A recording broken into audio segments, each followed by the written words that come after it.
All right, we continue our interview set from the next blockchain, and I believe now we have an interview with the titan of cryptocurrency industry, which is Bobby Lee, Mr. Lee. Very nice and great pleasure to have you in Ukraine. Welcome to Ukraine. Thank you for having me. It's great to visit this wonderful city, wonderful country. Thank you very much. Having such a big person in our area, it's already shows. I'm a small person in a big country. In a big country, yeah, that we're really mature for a cryptocurrency, for blockchain technology. Because I believe you wouldn't spend time wasting and being in some countries which are not really ready for this technology. So this is a very good sign that we're really mature and ready for that. Okay, I would like to ask a couple of questions about your position in a Bitcoin organization and the nearest plans. I mean, among those one which you would like to review to our audience. Which one of what? You would like to review, I mean, technological roadmap plans, I mean, anything which could be very important. Bitcoin is important for anybody. When Bobby Lee is saying something about Bitcoin, this is like a prediction with an almost 100% guarantee. So what you could say, I mean, about the nearest plans of Bitcoin development, anything which concerns many people who holds Bitcoin? Yeah, so one thing I want to tell people is to not forget, currently, as you know, the last 2 years, we've seen a craze, a hype of ICOs and tokens. So a lot of people are making a lot of money, a lot of people are making investments, a lot of companies, teams are raising a lot of money through token sales and ICOs. That's all good. Some of those investments will go bad, some will do well. What's more important is people should not forget how this came about. This came about because of innovation and the invention of Bitcoin as a cryptocurrency. Bitcoin, the cryptocurrency, is a true digital asset. This is the most innovative thing that's happened in the last few centuries, I would say, other than the internet. So the point is that if you're investing in ICOs and tokens and all that stuff, that's fine, but don't forget, always make sure you're also investing in true digital currency, decentralized digital currency like Bitcoin itself, Bitcoin and Bitcoin Cash. Understand. The next question is about, I mean, forks, because for many cryptocurrencies, forks are good. So Bitcoins, let's say, as a primary focus guy, so it's, can be tricky. So we know even a little bit politics in between forks.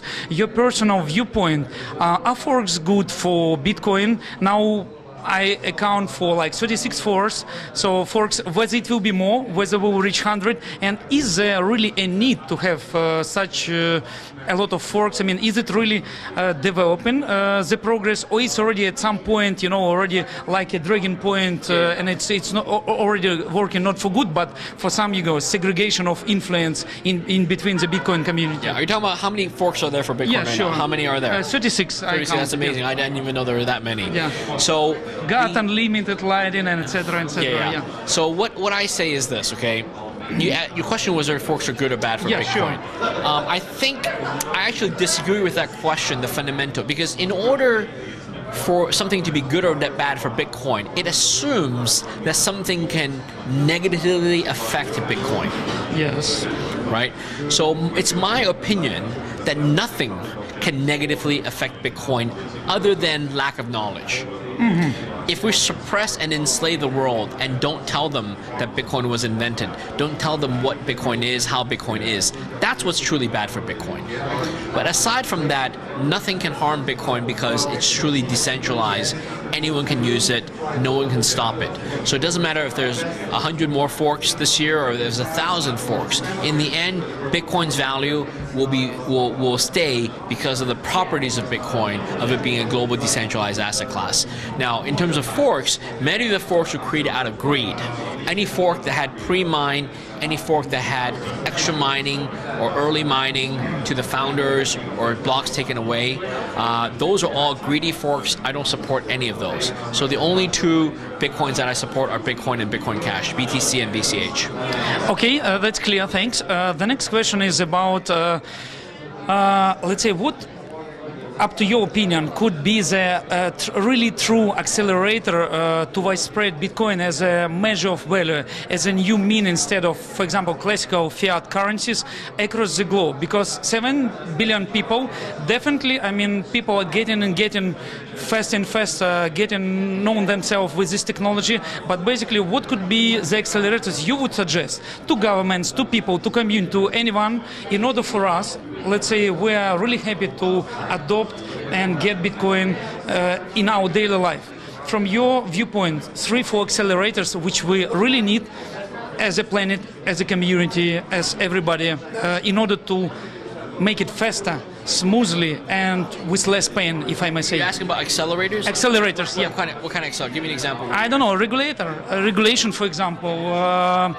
For example, integration with big enterprise companies. You're asking what can happen that will truly accelerate Bitcoin. Sure, yeah. I think it's obviously more media coverage. More media coverage. More people, regular people, out of the 7 billion population on Earth, more people understanding fully what Bitcoin is, right? What Bitcoin is, how it can really do well. So I plan to write a book to introduce Bitcoin to the general mass audience, and I think if successful, that can really help people understand what is the significance of Bitcoin, of digital assets, freedom of money, the notion that information is now the true way of ownership.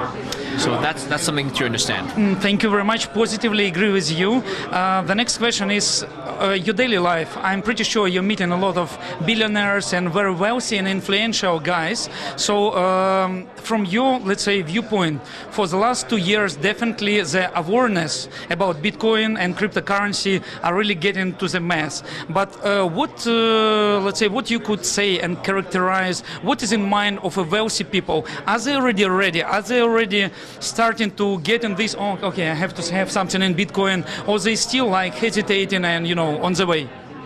Sorry, I don't understand. Like the big guys, millionaires, billionaires, are they already getting in their minds? Are they really understanding it? So certainly some of them are. So we have many wealthy people from the old world before Bitcoin. They're truly understanding it, they're getting it, they're buying it. So you hear about them buying millions and millions of dollars worth of Bitcoin that has to become tens and hundreds of millions of dollars. But there are also people from the old guard. For example, someone like Warren Buffett, who I very much respect. However, he still thinks that Bitcoin is a Ponzi scheme or Bitcoin is bad. So it's not that he's right or wrong. It's more that it tells me that he doesn't understand Bitcoin. He doesn't understand Bitcoin for what it is. So I hope that one day he will understand Bitcoin and really endorse it. It happened 10 years ago. 5-10 years ago, Warren Buffett would not touch Apple stock.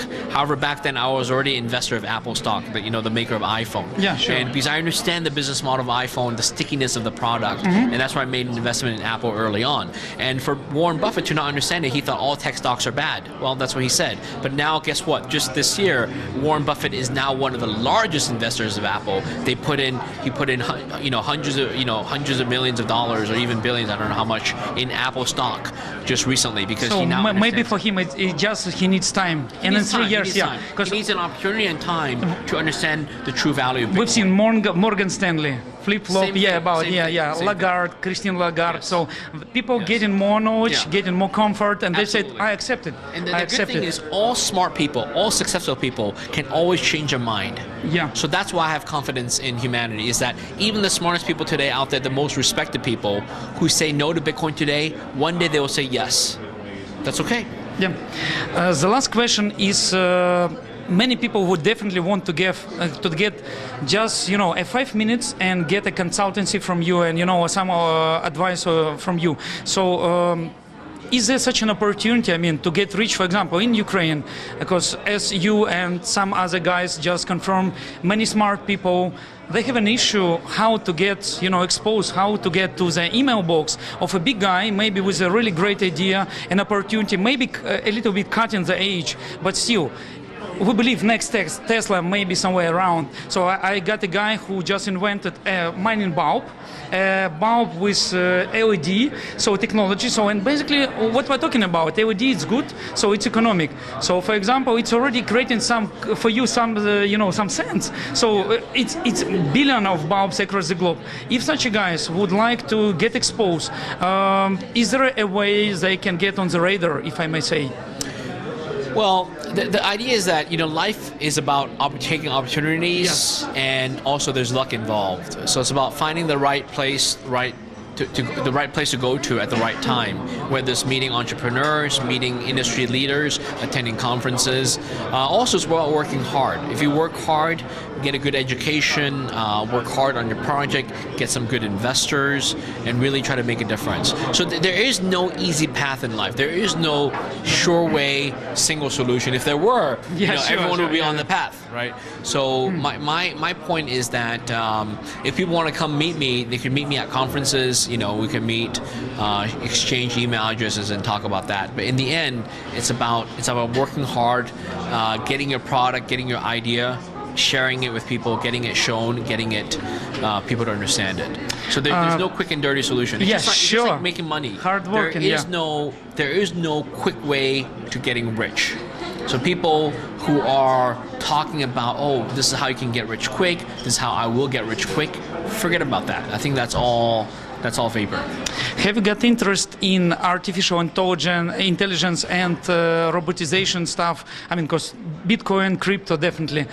Any other high technology, basically your attention, you pay attention to? To me, all those technologies, whether it's AI or robotization, those are all evolutionary things, because AI is just computer science. It's just more advanced, more complicated algorithms.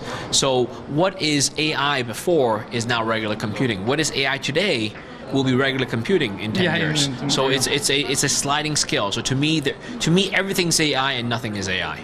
But you're not going as an investor, for example, in some other areas. So you're focusing on, like you said, you like mathematics. So basically, you're focusing on high tech, like cryptos, or basically like physical technologies, hardware. I mean, or that's a secret. I'm not going to tell you what I'm investing in yet. That's fair. That's fair, Mr. Lee. Good, okay. It was really great pleasure to have you here. Thank you. Subscribe, BlockchainTalk TV and CryptoMinds TV. Stay tuned.